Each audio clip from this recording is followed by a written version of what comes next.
بله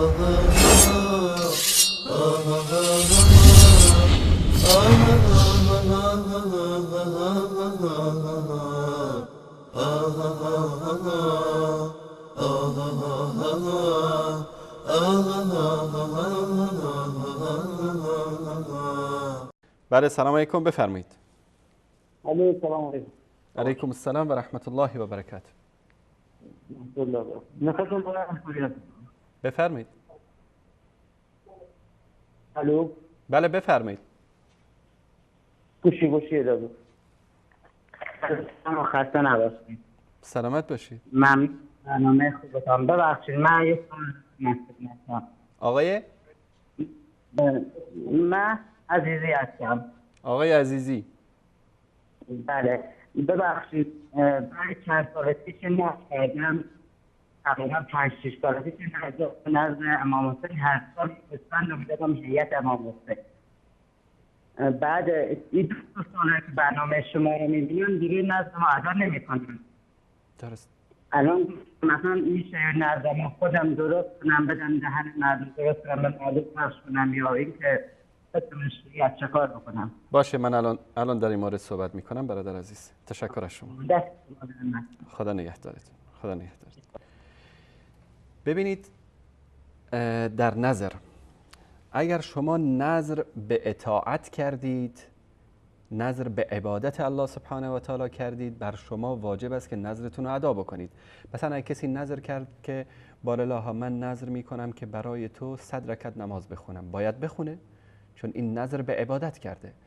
نظر کردم که یک عدد گوسفند مثلا برای الله سبحانه و تعالی قربانی بکنم، باید به نظرش وفا بکنه. اما یک کسی اومده مثلا نظر کرده که نظر میکنه مثلا مثل کفار قریش که نظر میکردن، نظر میکنن که مثلا شراب بخورن، نظر میکنن که آدم بکشن، نظر میکنن که مثلا اعمال زشت انجام بدن. کسی که نظر به معصیت میکنه نباید که به نظرش وفا بکنه، چون وقتی که شما نظر به معصیت کردید اصلا این نظر شما درست نیست، عملی که انجام میدید درست نیست. کسی که برای امام حسین نظر میکنه این نظری درست نیست، اصلا این اون عبادتی نیست که الله سبحانه و تعالی ازش تمجید کرده. بگذاریم از اینکه حتی رسول الله صلی الله علیه و سلم یعنی نظر کردن رو مکروه میدونستن. چرا؟ این نظر اون مالی است که از انسان بخیل کشیده میشه. همینایی که امروز برای امام حسین سینه چاک میکنن، نظری امام حسین میدن، بعد از 10 عاشورا برید شما رو به خدا در خونه‌شو بزنید بگید یک نفر اینجا تو حومه تهران تو کارتون داره زندگی میکنه، تو این زاغنشینای اطراف تهران، بگید که اینا به غذا نیاز دارن، یک وعده غذا بهشون بدید، نمیدن. اما روزی عاشورا ببینید برای خودنمایی، برای اینکه فلانی بله هیئت عزاداری داره و داره نظر امام حسین میده و فلان میده. بگذاریم از اینکه اینا شرک است و کفر است و جایز نیست. روز 11 محرم برید ازش طلب بکنید میده یک تیکه نان به یک مستمندی. اینایی که گلوشون رو پاره میکنن اونجا نوحه میخونن، اینا همه در مقابل پوله. کدومشون مفت نمیخونن اونجا. نرخ مداحی ها رو میدونن، خاصن کسایی که در تهران زندگی میکنن که یک شب این آقایونی که حدادیان و نمیدونم سیب سرخی و غیره که میان مداحی میکنن چقدر میگیرن. کلا نظری که کرده باشید در معصیت الهی باشه شما نباید بهش عمل بکنید. کلا اصلا فکر کنید که هیچ نظری انجام ندادید، بلکه توبه بکنید از اون اعمالی که انجام دادید. من این آیه رو خدمت شما میخونم، در اینجا در این سوره هست، در سوره انعام آیه 121. الله سبحانه و تعالی در اینجا در مورد کسایی که به غیر خدا نظر میکنن، برای کسایی که برای غیر خدا قربانی میکنن چی میگه؟ احمد جان نشون بده. ولا تأکلوا مما لم یذکر اسم الله علیه، نخورید از آن چیزی که اسم خدا بر آن ذکر نشده. و انه لفسق، چی است این؟ این عمل زشت است، گناه است، نافرمانی است. بعد یکی میاد مجادله میکنه باد، نه این که ما نظر میکنیم این طوری است، نیتمون اون طوری است، فلانی از این طرف میاد. اینها چی است؟ الله سبحانه و تعالی در اینجا ذکر میکنه و ان الشیاطین لیوحون الی اولیائهم لیجادلوکم. شیطان برای دوستان خودش شبه ها القا میکنه تا بیان با شما مجادله کنن. و این اطعتموهم انکم لمشرکون، اگر از آنها اطاعت کنید بیگمان شما مشرک خواهید بود. الان حرف الله سبحانه و تعالی واضح است، کلام الله واضح است، قرآن واضح است. قل ان صلاتی و نسکی و محیای و مماتی لله رب العالمین. مؤمن واقعی میگه آمنا سلمنا، درشو بستیم. مشرکین چیکار میکنن؟ فردا ببینید، این بعد از این برنامه فردا تو شبکه ولایت یک برنامه 2 ساعته میگذارن نظر برای غیر الله، تا بیان برای شما ثابت بکنن که نظر امام حسین جایزه، نظر حضرت معصومه جایزه، نظر امام رضا جایزه. دلایل میارن، شبهات میارن، آیات میارن، احادیث میارن.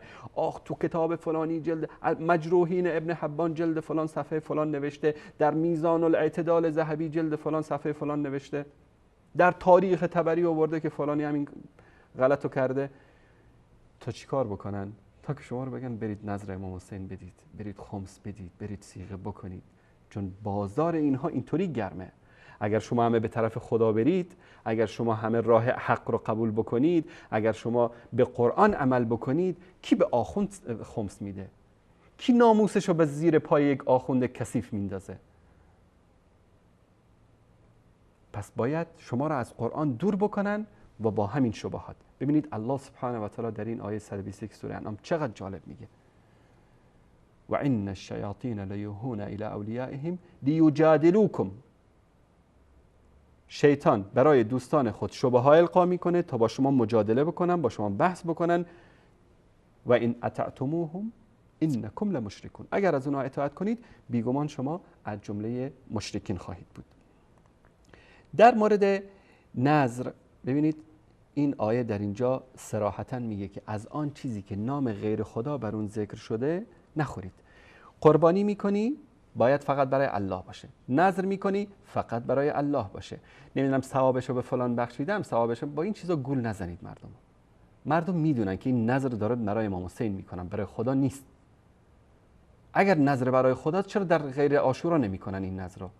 میگه امام حسین ثوابش برای امام حسین برسه. امام حسین به ثوابش نیاز داره؟ اینقدر شما دنبال ثواب هستید، برید 13 محرم، 14 محرم، صفر، ربیع الاول، ماهای دیگه برید اون اطراف تهران به اون مستمندا، به اون فقرا، به اون یتیما، به اون بیوه‌زنا کمک بکنید.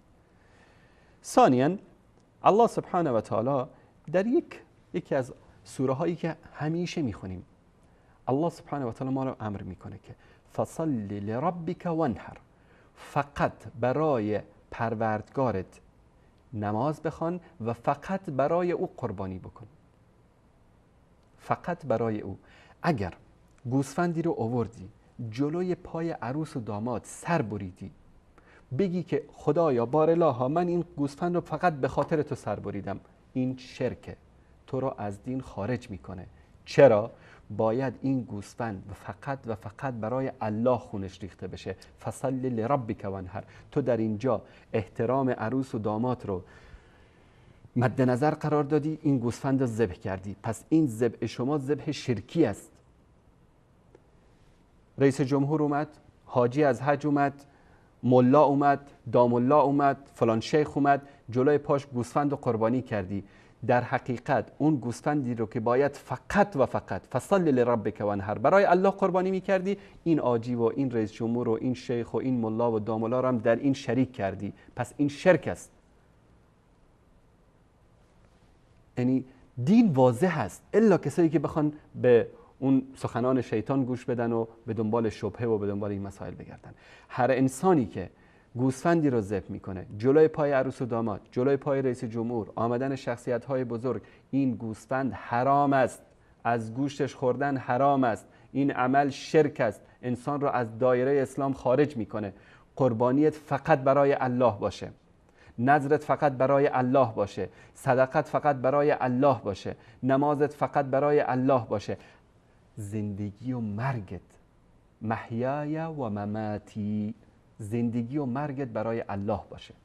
تمام شد دیگه. بیای بگی والله اینجاش اینطوری است و ما نعبدهم الا لیقربونا الی الله زلفا، این روش ابو جهل و ابو لهب است که در زمان پیامبر صلی الله علیه و آله و سلم همین حرفو میزدن. در صحیح مسلم رسول الله صلی الله علیه و سلم خیلی صریح میفرمایند لعنت و نفرین الله بر کسی باد که برای غیر الله ذبح بکند. لعنت و نفرین الله بر کسی باد که بر پدر و مادر خود لعن بفرستد، نفرین بکند.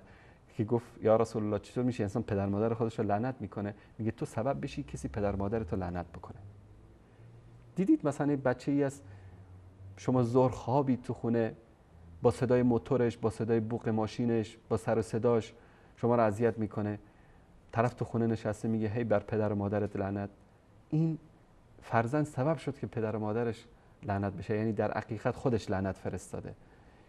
خیلی مهم است این مسائل. و نفرین الله بر خائنی، بر کسی که خائنی را پناه بدهد، و لعنت و نفرین الله بر کسی که حدود زمین را تغییر بده. مثلا یک علائمی قرار دادن بین زمین شما و زمین کسی دیگه، کسی بیاد این علائم رو تغییر بده. اینا کسایی هستن، گروهایی هستن که مورد لعن و نفرین الله سبحانه و تعالی قرار گرفتن. در مسند امام احمد 2 نفر بودن، از یک جای میگذاشتن، مشرکین اینا رو دستگیر کردن، گفتن که باید قربانی بکنید برای بت ما. یکیش قربانی نکرد، بردن گردنش رو زدن.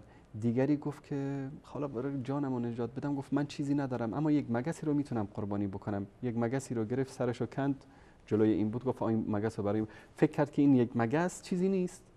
به خاطر همین یک مگس رسول الله صلی الله علیه و سلم میفرمایند که این طرف رفت به جهنم. پس به این فکر نکنید که بالا این من 1 تومانی رو حالا دادم نظر امام حسین، 1 10 تومانی رو دادم، و مثقال ذره، 1 مثقال ذره‌ای که باشه عمل نیک انجام بدی، تو نامه اعمالت می‌نویسن مثقال ذره‌ای شرک انجام بدی، الله سبحانه و تعالی هر گناهی رو ببخشه، شرک رو نمیبخشه.